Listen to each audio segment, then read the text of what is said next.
Bien, entonces continuamos con la siguiente presentación. A continuación presento diferentes tablas de distribución de frecuencias con diferentes tipos de variables y diferentes formas de poder manejar o tratar los datos. Me refiero a si son agrupados o no agrupados. Empezamos por la primera, ¿sí? La primera que refleja la estructura de la tabla de distribución de frecuencia para datos cualitativos, ¿sí? Datos cualitativos que nos representa alguna cualidad, ¿no? Algún estado, alguna condición, ¿no? Cualidad, cualitativos. Este tipo de datos nos permite trabajar en la tabla con dos frecuencias, con la frecuencia absoluta, que es representada por f sub i, y con la frecuencia relativa, ¿de acuerdo? Y la primera columna donde va el nombre de la variable. Cuando veamos una simbología como x sub i, en la mayoría de los libros el x representa la variable, ¿de acuerdo? X sub i, una variable cualesquiera, de cualitativa cualesquiera. F sub i, frecuencia absoluta. H sub i, frecuencia relativa, ¿de acuerdo? Eh, por ejemplo, vemos X sub i. Hablemos un poquito de este símbolo que van a ver en los libros, X sub i, símbolo de complejidad, que nos indica la posición de esa variable. Posición. Vale decir, el valor que ocupe este X1, ¿no? El valor que ocupe este X1 quiere decir que es el valor, o mejor dicho, es la variable cualitativa que ocupa la primera posición en la celda, ¿no? Refiriéndose a la celda.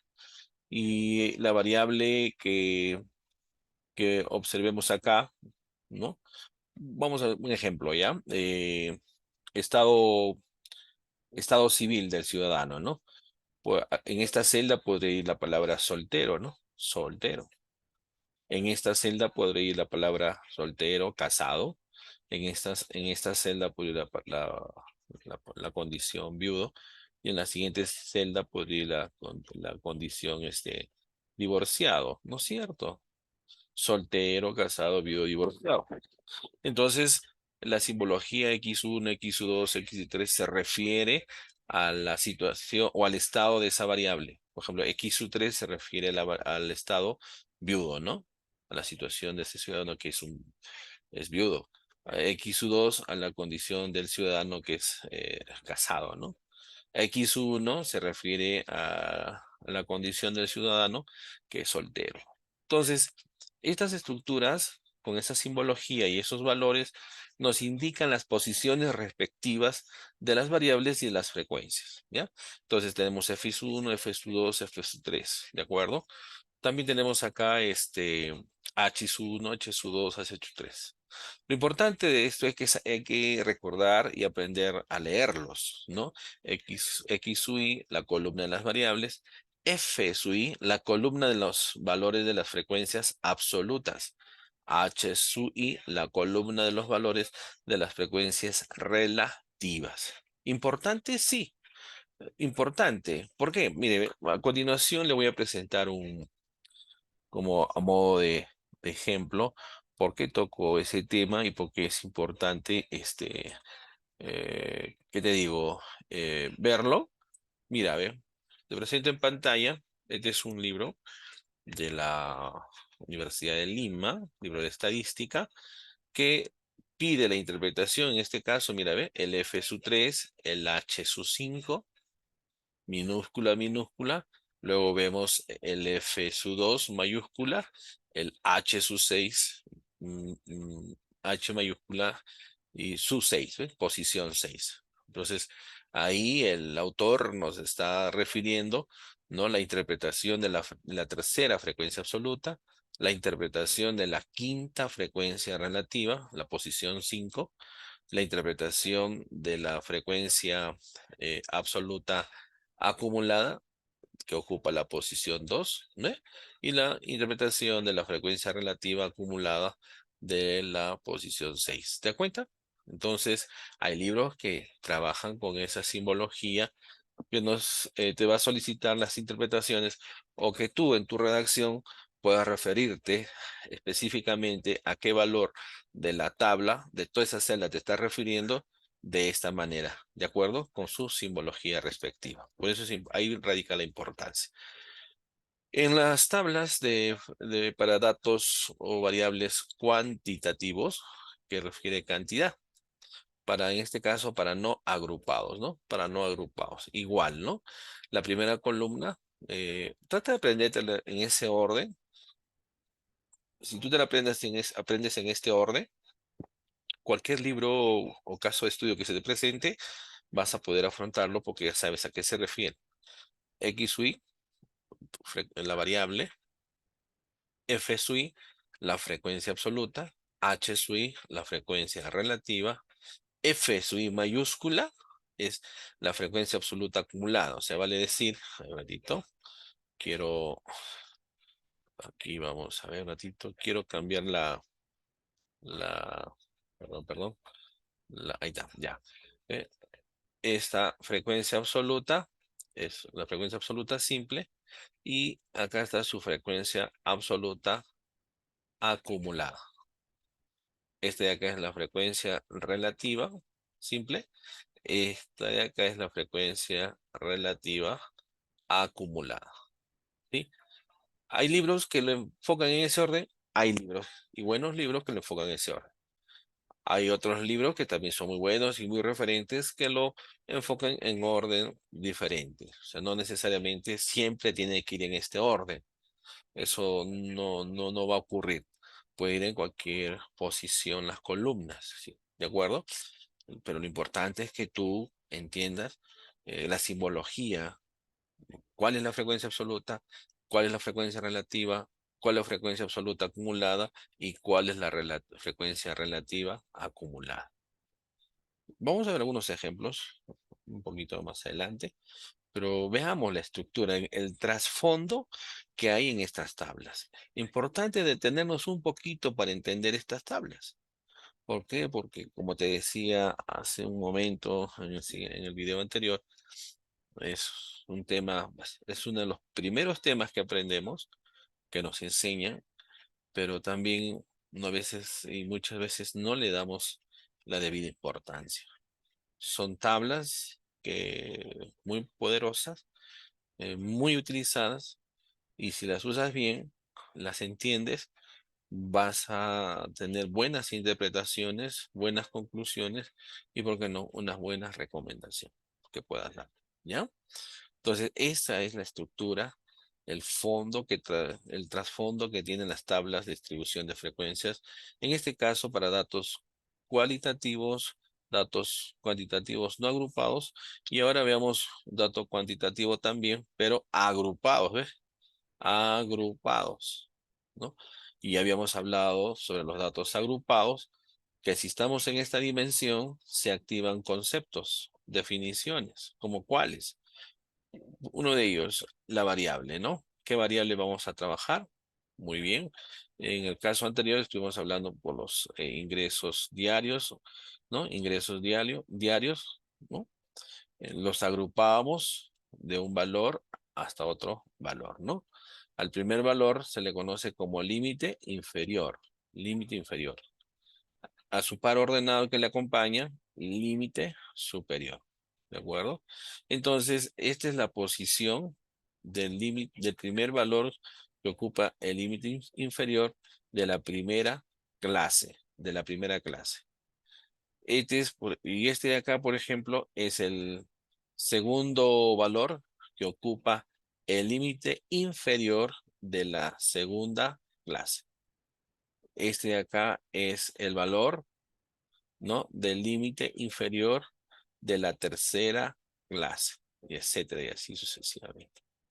Este viene a ser el límite, ¿qué cosa? Superior de la primera clase.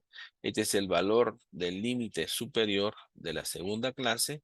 Este es el valor del límite superior de la tercera clase. Ambos conforman un par ordenado. Por ejemplo, ¿no? Vamos a sacar un poquito el L1, este acá, límite inferior 1, ¿no? Y acá está el límite inferior 2. Así está en la tabla, ¿no? Acá en este ladito, ¿eh? Muy bien. Ah, no, 1 también. 1, 1, perdón, 1. Ya está. Él es 1, él es 1, ¿no? Entonces, cualquier persona que, perdón, vamos a volver a hacer, él es 1. Cualquier persona que no ha llevado esta explicación, no va a entender que es él es 1, él es 1. Este él es 1 es el primer límite inferior de la clase número 1. Y es el primer límite superior de la clase 1. Cuando veamos un ejemplo, lo vamos a entender más, lo vamos a tener más claro todavía. ¿De acuerdo? Muy bien. Entonces, ambos de estos, vamos a suponer que la primera clase está conformada por el valor 3 y el valor 9. Entonces, acá lo podemos poner cerrados y acá lo podemos poner abiertos, separados por coma. ¿Ve? Entonces, esto se conoce como una clase. Una clase. Estos dos valores se conoce como una clase. La primera clase conformada por los valores cerrado en 3 y abierto en 9. Así se lee, ¿no es cierto? Muy bien. Entonces, esa particularidad tiene los datos agrupados. La siguiente columna viene a ser la frecuencia absoluta. Se repite. La siguiente, la frecuencia relativa, frecuencia absoluta acumulada, frecuencia relativa acumulada. Ahora, en los datos agrupados agregamos una columna. Agregamos una columna, una más, una columna más. ¿Para quién? Para un valor al cual vamos a conocerlo como marca, marca de, marca de clase, ¿sí? La marca de clase. ¿Qué pasa? Que las tablas de distribución de frecuencias para datos cuantitativos agrupados, eh, se le agrega una columna para un valor llamado marca de clase, ¿sí? Marca de clase. Lo que pasa es que con esta marca de clase, mejor dicho, ¿no? Los datos agrupados nos da la opción de obtener una marca de clase. ¿Y qué cosa es una marca de clase? Es la semisuma del límite inferior con el límite superior. Dicho más simple, la marca de clase es la suma del límite inferior más el límite superior dividido entre 2. Por ejemplo, ¿no? ¿Cuál vendría a ser la marca de clase de este primer intervalo, del caso 1? ¿Cuál es su marca de clase? Entonces tú dices 3, que viene a ser el límite inferior, más 9, que viene a ser el límite superior, entre 2. ¿A qué es igual esto? 9 más 3, 12. Entre 2, 6. La marca de clase, la primera marca de clase es igual a 6. Las marcas de clase, ¿ven? Entonces, la siguiente marca de clase, vuelves a sumar los valores que tiene el intervalo, la clase 2 o el intervalo 2 y lo sumas y lo divides entre 2, eso viene a ser su marca de clase. Profesor, ¿y la marca de clase, para qué lo obtenemos o en qué lo vamos a utilizar? Para las gráficas. La respuesta es que estas marcas de clases las necesitamos para graficar. ¿Qué cosa? ¿Qué diagramos? Por ejemplo, un polígono, ¿no? Un polígono, después, necesitamos para las ojivas, ¿sí? Para las ojivas. Y también, en algunos casos, si yo quisiera hacer dos gráficas en un histograma, ¿no? En el histograma también lo necesitamos o nos permite identificar el punto medio de la barra, ¿no? Entonces, las marcas de clase son datos o insumos que vas a utilizarlos para tú poder hacer tu gráfica respectiva posteriormente. Ok. Entonces, en conclusión, hemos visto tres tipos de tabla de distribución de frecuencias para diferentes tipos de datos y en diferentes formas de tratar los datos, ¿no? Agrupados o no agrupados. Importantísimo eso. Entonces, para poder tener más claro estas tablas y las puedas dominar, ver muy bien o ver varias veces el video anterior donde habló sobre la introducción a la estadística y hablamos acerca ahí de los datos, tipos de variables, medición de los datos, niveles de medición, etcétera. Y ahí es donde vamos a poder entender mucho mejor qué son las variables cuantitativas y cualitativas, ¿de acuerdo? Pero en esta presentación, en este video, la idea es escudriñar bien las tablas de distribución de frecuencias, ver todas sus formas y ver qué cosa hay en el trasfondo, ¿no? Desde un punto de vista quizás un poco matemático, símbolos matemáticos y símbolos estadísticos. eh, no todos los libros usan los mismos símbolos. Por ejemplo, en el caso de la marca de clase, ¿no? En la marca de clase, por ejemplo, para esta marca de clase, aquí estoy utilizando este símbolo, ¿no? En otros libros vas a encontrar que también usan la X para marca de clase, pero considero que eso puede tener un poco de confusión con el nombre de la variable o el tipo de variable.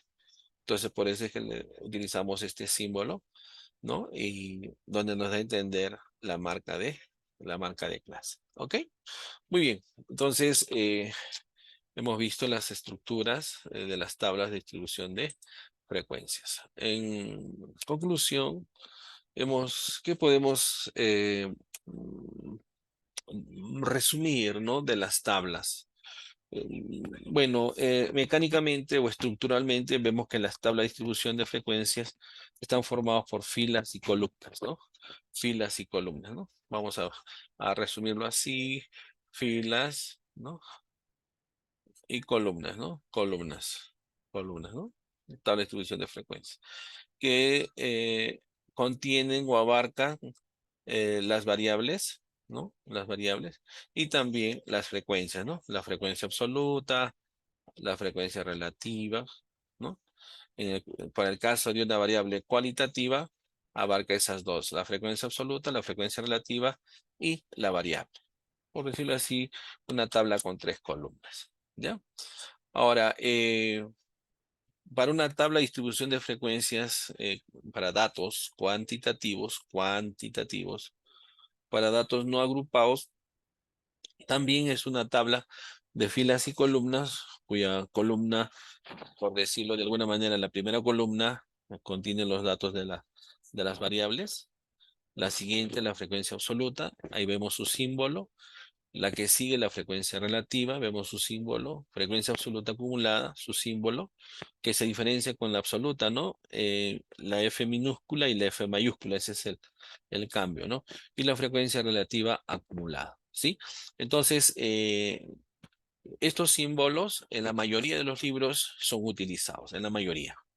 Quizás por ahí encuentres algún libro que usa otra simbología. Bueno, no hay problema, pero el fondo es que tú entiendas qué es frecuencia absoluta, qué es frecuencia relativa, qué es frecuencia absoluta acumulada y qué es la frecuencia relativa acumulada. ¿Ya? Y en el caso de, eh, tenemos acá la frecuencia, perdón, la tabla de distribución de frecuencia para datos cuantitativos agrupados. Habíamos dicho que aquí ya se activan varios conceptos, varias definiciones, no solamente la frecuencia absoluta, la frecuencia relativa, la frecuencia absoluta acumulada y la frecuencia relativa acumulada y la marca de clase, no solamente esto, ¿no? Sino que también entran a tallar lo que vienen a ser los límites inferiores, ¿no? Los límites superiores, ¿no es cierto? Los intervalos, caso uno, caso 2, caso 3, ¿no? Los intervalos. ¿Cuáles son los intervalos, profesor? Eso no lo tengo muy claro. Alguien podría preguntarse. Mira, algo rápido, empírico, ¿no? Yo tengo acá una tabla, ¿sí? Vamos a llamar una tablita que tenemos acá, ¿sí? Acá tengo, por ejemplo, la variable sueldo, ¿sí? Y tengo la frecuencia absoluta, la frecuencia relativa, la frecuencia absoluta acumulada y tengo la frecuencia relativa acumulada, ¿no es cierto? Y acá, ya vamos para no agrupados, ¿no? No, para agrupados. Y acá entonces tengo la marca de clase. Ok. Los intervalos vienen a ser vamos a decirlo así para entenderlos inicialmente, esas filas, estas filitas. Por ejemplo, intervalo uno y si genero otra fila más, ese será el intervalo 2. Y si una fila más, ese será el intervalo 3. Entonces, estas filas conforme van creciendo hacia abajo son los intervalos. Intervalo 1, intervalo 2, intervalo 3, intervalo 4. Esos son los intervalos. Por darle una explicación más simple, ¿no? Para entenderlo. Esos son los intervalos en la práctica. Esas filas son los intervalos. ¿De acuerdo? Muy bien, ¿y qué cosa es una clase? La clase son estos dos valores, el valor A y el valor B que van dentro, separados por coma y entre intervalos abiertos o cerrados. A esto se le conoce como una clase. ¿Te das cuenta? Entonces, esas definiciones se activan para datos, ¿qué cosa? Agrupados. ¿Ya? Muy bien. Vamos a continuar entonces. Ok. Acá tenemos un ejemplo ya construido de una tabla de distribución de frecuencia para datos cualitativos. ¿Sí? Datos cualitativos. Tenemos acá su estructura, ¿no? La estructura, y aquí tenemos el resultado de la construcción siguiendo la estructura, ¿no? La primera columna, la variable, es opinión. O sea, vale decir que se ha entrevistado, preguntado o entrevistado a 20 personas y se les ha pedido su opinión con respecto a un programa de concurso de entrevistas, un programa de concurso que da en la televisión, ¿no?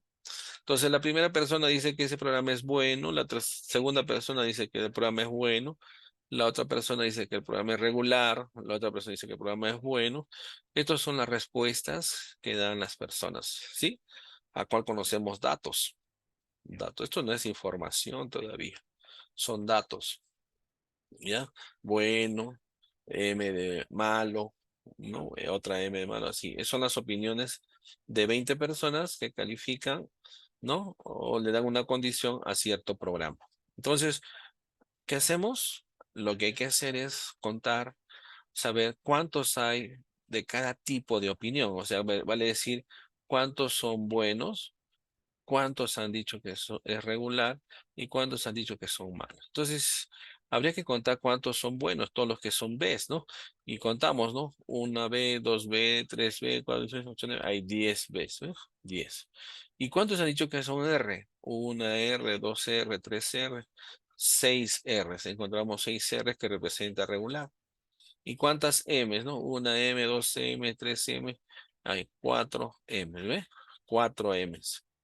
Entonces, aquí vemos la variable, ¿no? Esta es la variable opinión, ¿no? La variable opinión. ¿Cuántos tipos de opiniones hay?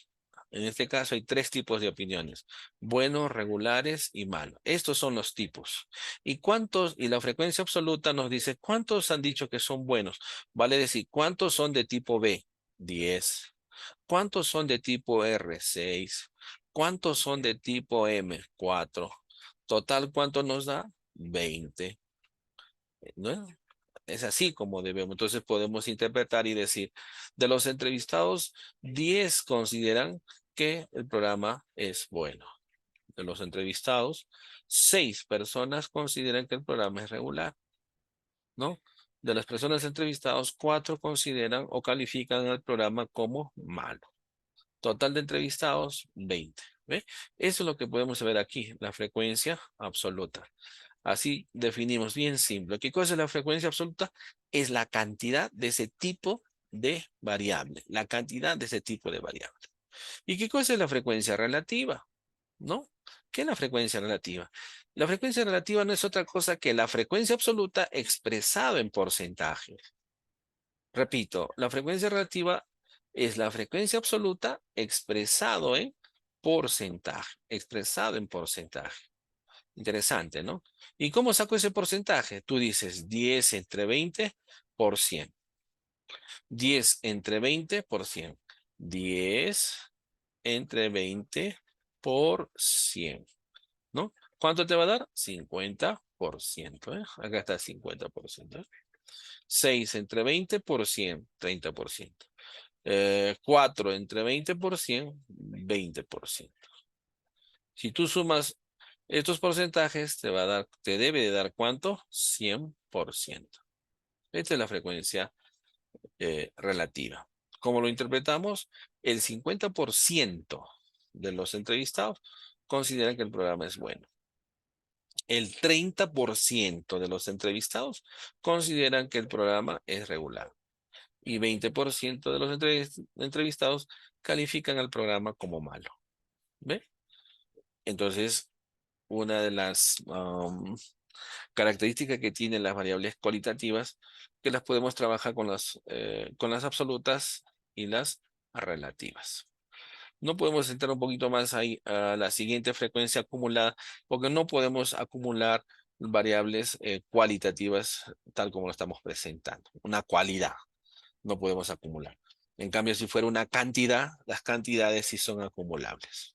En este caso, para este caso específico, nos quedamos con la relativa.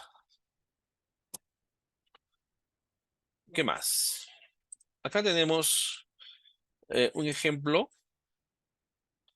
de una tabla de distribución de frecuencia, su estructura y el resultado de seguir la estructura, que es el resultado final, ¿no? Al momento de construir una tabla de distribución de frecuencias para datos no agrupados, pero son datos cuantitativos, ¿no? Son datos cuantitativos. En este caso, se ha entrevistado, se aplicó un cuestionario, dice, a 15 trabajadores, ¿no? De una empresa, entre las, y entre otras cosas, se les ha preguntado sobre sus años de servicio.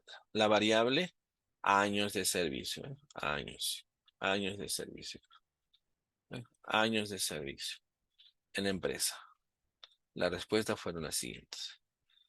Un trabajador respondió 5 años, otro trabajador respondió 8 años de servicio, otro trabajador respondió 6 años de servicio, otro 3 años y así sucesivamente. Como podemos ver, son cantidades, ¿sí? Y son solamente 15 datos. ¿Habría que agrupar? No es necesario. Pero si tú quieres lo agrupas, pero no es necesario, porque 15 datos podemos trabajarlo. ¿Cómo lo podemos trabajar? Usamos la misma lógica que la anterior. ¿Cuántos tipos de datos hay? Bueno, y tú te das cuenta, observa la data que tienes, vas a ver que hay un número 2, ¿no? De esos 2 también hay un número 3 que representan años de servicio, 2, 3 y así sucesivamente. Hay 4, hay 5, ¿no? ¿Qué vienen a hacer esto? La variable. ¿Y cómo se llama la variable? También le podemos llamar tiempo de servicio, ¿eh? Tiempo de servicio. Es la variable cuantitativa. Años de servicio, tiempo de servicio. Yo podría ponerlo tranquilamente años, pero le pusimos tiempo, es lo mismo, ¿sí?